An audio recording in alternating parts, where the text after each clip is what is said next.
সেদিন বাজার থেকে কোকিলা মাছ নিয়ে এসেছিলাম। এই মাছটাকে অনেকে কাইক্কা, বক, কোকিলা, গাংধরা বলে চেনেন। আপনাদের এলাকায় এই মাছটাকে কী নামে চেনেন অবশ্যই বন্ধুরা আমাকে কমেন্টস বক্সে জানাবেন। আমাদের এলাকায় এই মাছটাকে কোকিলা মাছ বলেই চেনে। আমি 500 গ্রাম মতো মাছ নিয়েছি, বাজার থেকে পরিষ্কার করে কেটে নিয়ে এসেছি। চলুন রান্নাটা শুরু করা যাক। মাছটাকে বেশ কয়েকবার জল পাল্টে পাল্টে পরিষ্কার করে আমি ধুয়ে নিয়েছি। চলুন মাছটাকে এবার ম্যারিনেট করে নিই। এর মধ্যে দিয়ে দিচ্ছি পরিমাণ মতন নুন, 1 চামচ লঙ্কার গুঁড়ো, 1 চামচ হলুদ গুঁড়ো, আর দিচ্ছি আদা রসুন বাটা। আদা রসুন বাটাটা আমি আগে থেকেই পেস্ট করে রেখেছিলাম রান্না করার জন্য, সেখান থেকেই আমি 1.5 চামচ মতন আদা রসুন বাটা এখানে দিয়ে খুব ভালো করে মাছটাকে ম্যারিনেট করে নিচ্ছি। এইভাবে খুব ভালো করে মাছটার সাথে মশলাটাকে মাখিয়ে নেব, যাতে প্রত্যেকটা মাছের গায়ে মশলাটা খুব ভালো করে ঢোকে। এরমভাবে ম্যারিনেট করে আমি 10 থেকে 15 মিনিট রেখে দেব, তারপর রান্নাটা শুরু করব।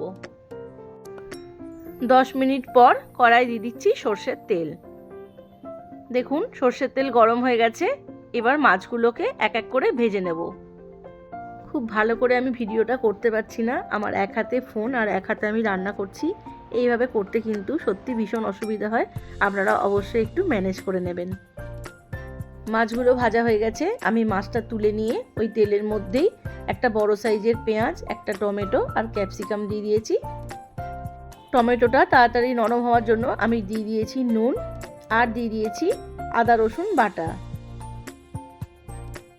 দিয়ে দিচ্ছি 1 চামচ হলুদ গুঁড়ো, 1 চামচ লঙ্কার গুঁড়ো, স্বাদ অনুযায়ী চিনি। খুব ভালো করে সবকটা মশলাকে একসাথে কষিয়ে নিচ্ছি। সবকটা মশলা খুব ভালো করে কষানো হয়ে গেছে, আমি এবার এর মধ্যে জল দিয়ে দিচ্ছি। দেখুন জলটা ফুটে গেছে, এর মধ্যে আমি মাছ দিয়ে দিয়েছি।